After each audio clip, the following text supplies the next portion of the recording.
who controls the world. Somebody has to. Would you rise up? There's a video that I saw on the YouTubes dealing with the JFK assassination. I believe JFK was got a lot of support from the mob, the mafia. I believe the Italian mafia. And even JFK's dad, has a cloudy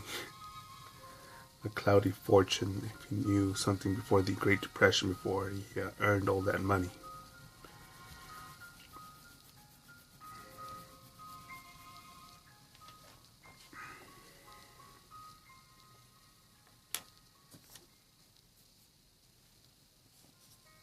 But, man,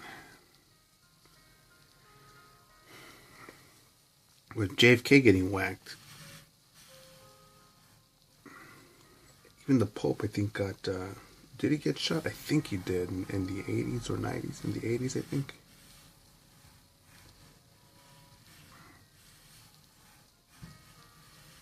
And I just wonder who calls these shots. I think you're a fucking idiot if you think that Lee Harvey Oswald, just fucking said, hey, let me get a right one. Fucking take care of this guy. No.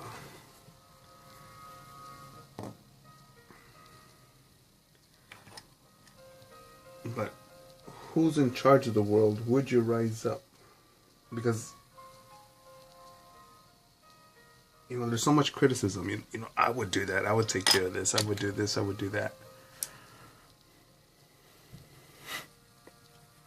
By people who would never dare travel out of their city or live, or could even imagine themselves living in another city or another town or neighborhood that they grew up in.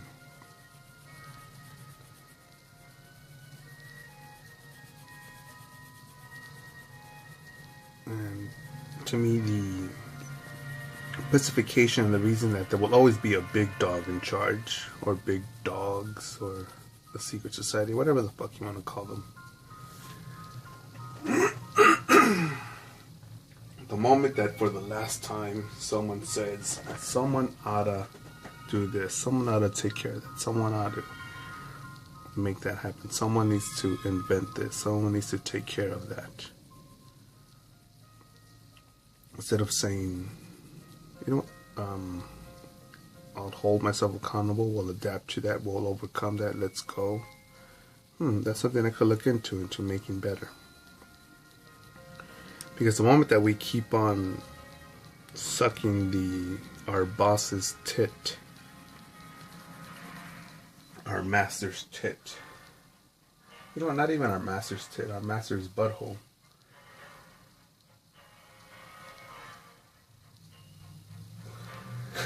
with the mortgage racket, college loan racket, and inflation, the national debt, American national debt, with the acceptance and propaganda and the rise of the social justice warrior.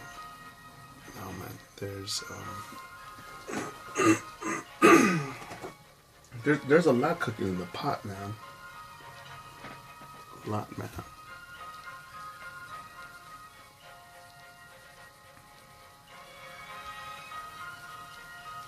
I'm even losing the train of thought thinking about it, because on one hand, I just want to make as many sales as possible, get as many clients, sell as many shirts and prints, get as much pussy as possible, and I could just be like, hey, well, you know what, no harm here, no one here but us chickens, and move on and carry on with the plans of the day. But when I think of all the potential that's out there, well, not just out there within us.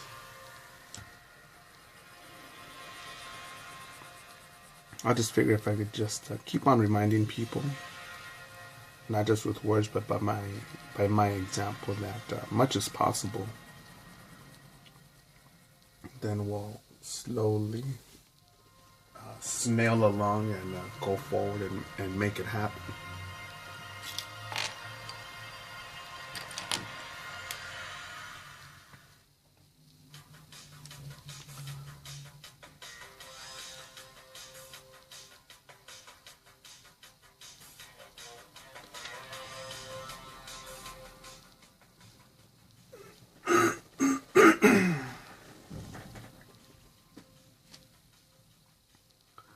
It's the AIDS. It's finally kicking in.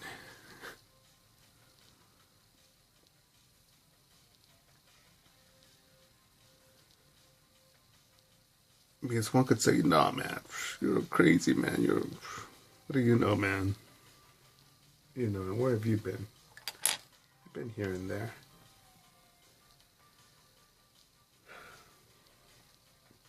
If you live in the hood,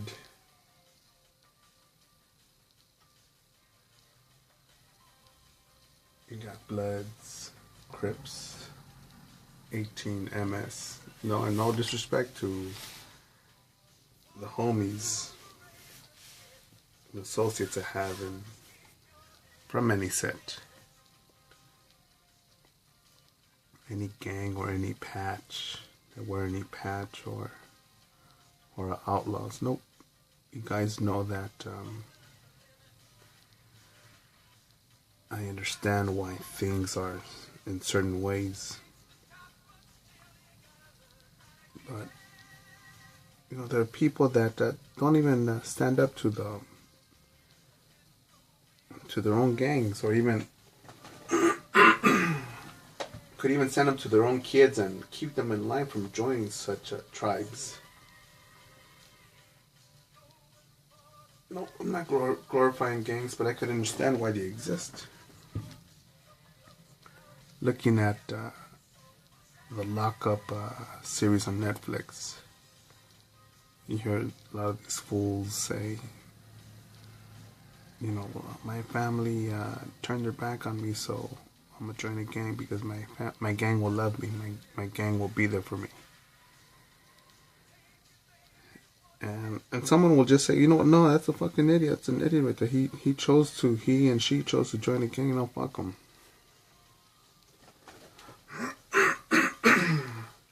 You know, says the district attorney, the psychologist, psychiatrist, the counselor, the social worker, that can't even stay monogamous or married to their partner. Can't even keep their own weight in check, their own health and balance. I'm going all over the road on this because, man, why do I stay on this path here? And at times I even thought, you know what, I gave up a decent amount of pussy and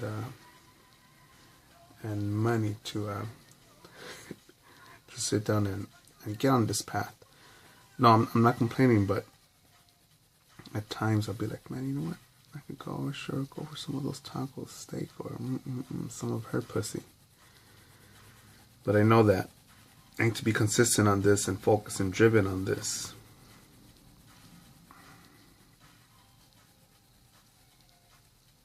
Because I know that the poisons that are out there, and I have seen people, man, overcome hardship, man.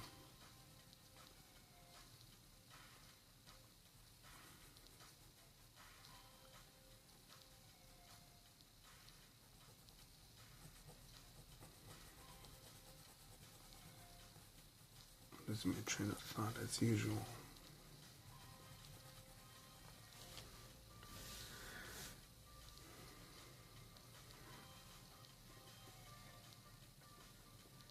So yes, even the legal system, or the people that make up the legal system, that want to take care of the criminals, the outlaws, the scum of life, how many of those are our own fathers, our own brothers, our own sons, grandsons?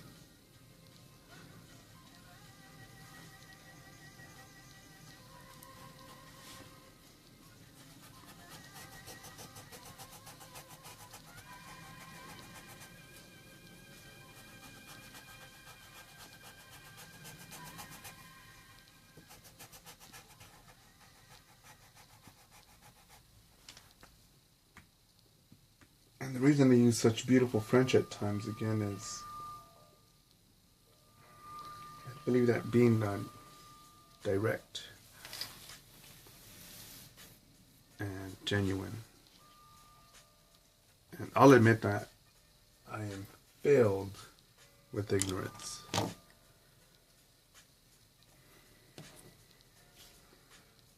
But if I'm clear and direct, I believe that sort of communication can spawn or ricochet or butterfly morph into a better solution.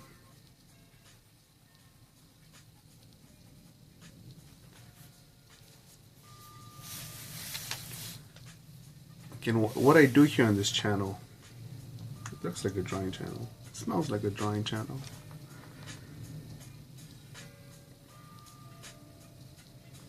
It's simply just state by example that the effects of consistency, the effects of walking and chewing bubblegum at the same time, which is throwing blue on that little orange area.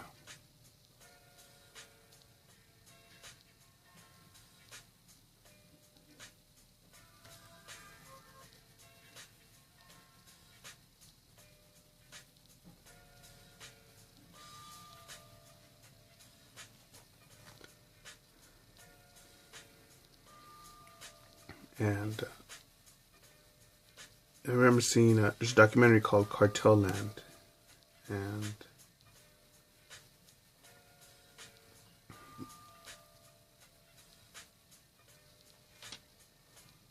there was a part of the movie in the documentary that one of the cartel henchmen said that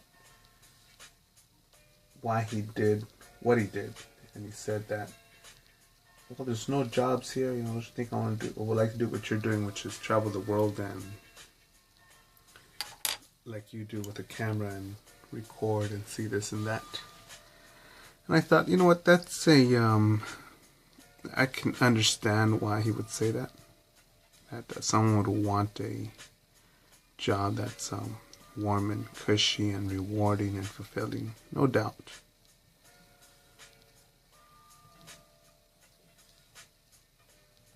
But what excuse do you have that you can't do that? Oh man, I was born in poverty, man. I really had it bad. And my mom, my papa, they really hit me. They were so mean to me.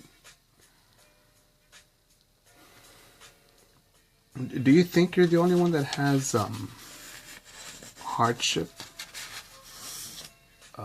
family violence, poverty?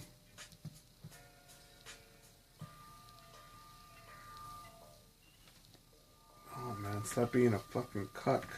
It's hard for so many of us. I do believe that it's perception, man. That we've overcame plague, World War I, World War II, invasion by barbarians.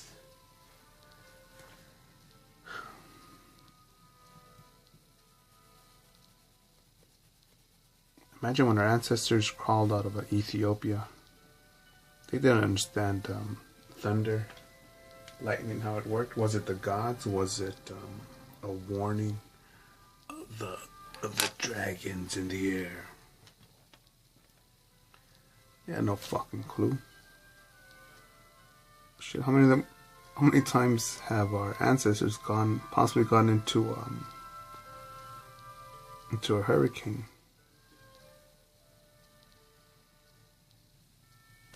and only the ones that survived became our ancestors, and the other ones just fucking perished like fucking idiots. Not like idiots, just as small-minded, ignorant fucks. But look at us now. We have GPS. We have our fucking weather for the next 7 or 9 days. Humidity, wind predictions.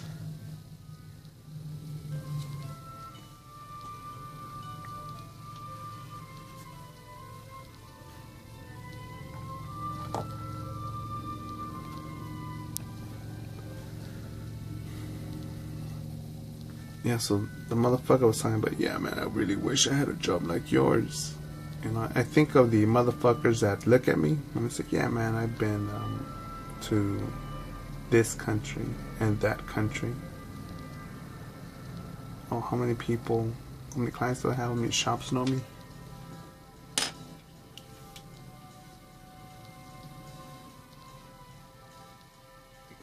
See my collection of work. How do I make time? How do you have all this time? With my time machine. And but they look at me with this point of, who do you think you are? You think you're so special? I could do that. And these are fuckers that, oh, you got more muscles, bigger biceps than me. Oh, man.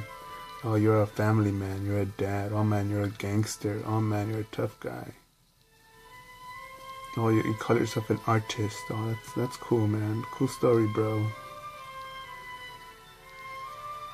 And they don't dare look in the mirror and say, damn, am I really an artist? What is a gangster? What is a tough guy? What is strength? What is toughness? Have I earned the title artist? H.R. Giger's an artist, and if I call myself an artist, does that mean I am equal to that?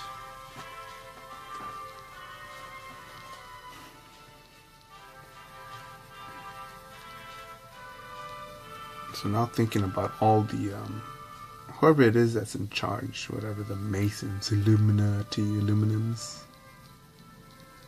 the Rothschild, the Bilderbergs.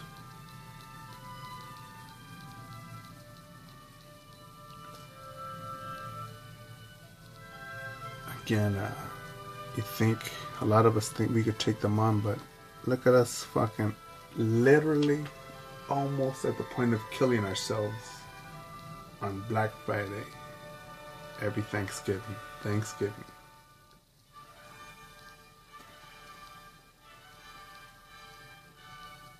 You know what? After every supposed Thanksgiving.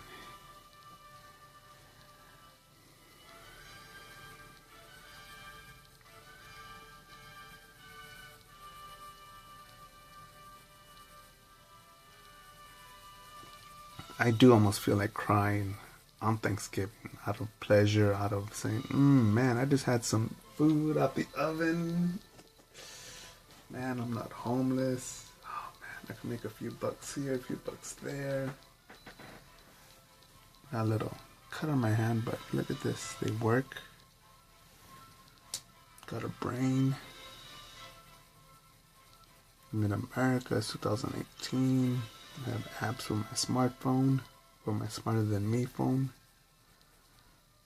As much as possible, man. I just need to sit down and keep working at it. But why can't people see what I see? Well, if everyone else was the same, no, I'm not saying, everyone should just draw, paint, airbrush, sculpt, engineer, whatever the fuck.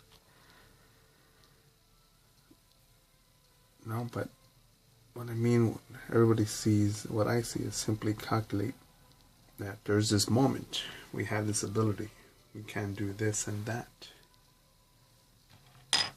And to question, why aren't I doing this or that? Why aren't I going full throttle? What the fuck is slowing me down? Is something slowing me down, or am I slowing myself down? I wonder what how seating is at that new cafe. I do think that when I pass by a new restaurant, I think, does it have parking? Little note right there. Yes, Los Angeles is becoming a clusterfuck to the point that I'm thinking, is there parking for that place? Better yet, is there free parking? And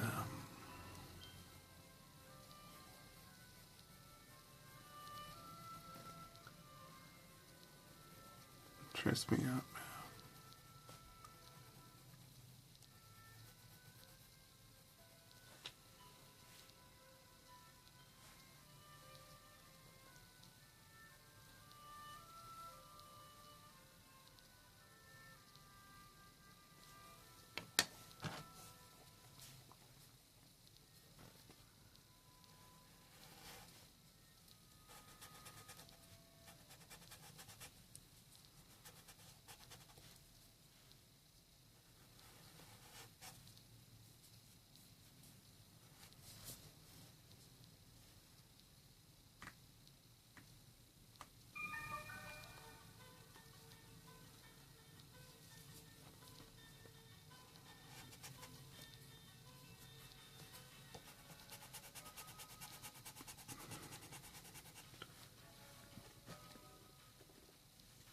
And according to my calculations, I believe that. No, it's not. As Malcolm X had said, the two. I think he said. I think the words he said were, two things to make a difference. Two ways to make a difference: either bullets or ballots. You know what? Maybe during his time, maybe those were the most effective ways of getting things done. And no doubt that those things are still effective. But I think another way to do things is the Jeff Bezos way, which is he's an out of touch motherfucker, the owner of Amazon, who bought the Washington Post, big supporter of satanic, that cunt Hillary Clinton. But yeah, he has an effect on commerce. Shit, he even made a deal with the CIA for what, $600 million, I think, to approve to store their information.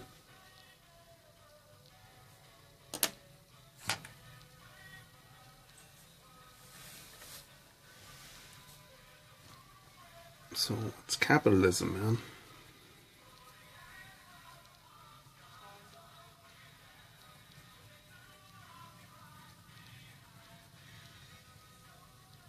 I wonder if Carlos Slim is still the richest man in the world.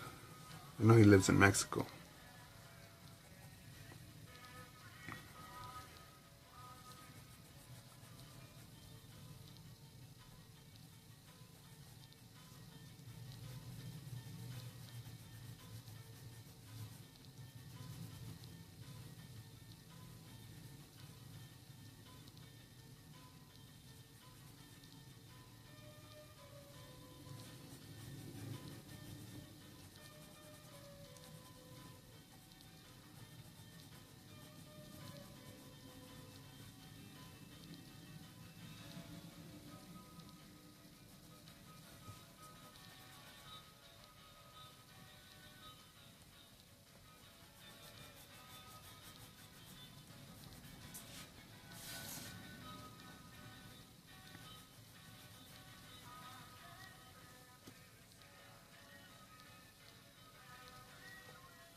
I've been looking at other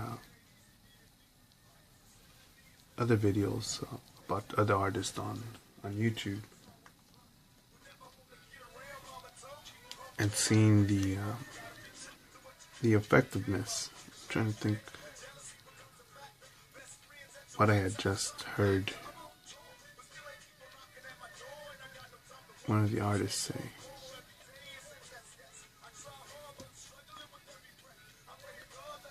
That struck me.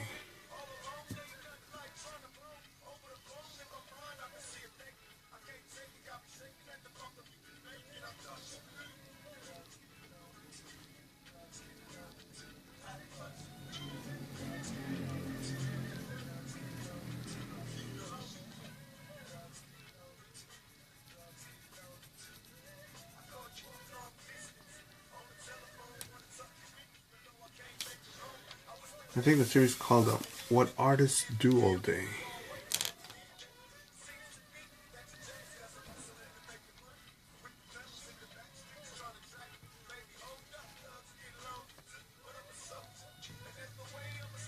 And I forget the name of the artist, but I believe he outsells Van Gogh and some other famous artists as far as the number of prints, but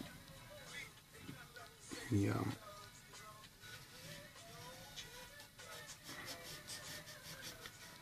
he's not recognized by whatever national artist or whatever artist association from his city. I thought that was a bit strange because he has the sales, and I like the one thing I like about his work a lot that I think I'm going to apply is that a lot of his, not a lot, but the ones that I remember, the pieces that I remember, his figures didn't have faces.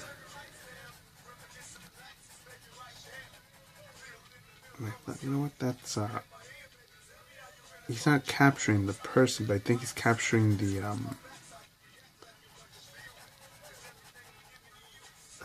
the expression of the feeling, and that's up to the viewer to decide. And I forget exactly what he said, but it was something like, what does this painting? No, there was a glass sculptor. He said, what does this sculpture mean, or this piece of art mean? He says it means whatever you decide it means. Because once the viewer or the buyer or the collector has it, they have it or are viewing it for whatever reason, and that's why it was created, and that's why it's there. And I thought that was a complicated answer that I've never thought of or had taken into consideration or heard of, and it's definitely making me look at my work from another point of view.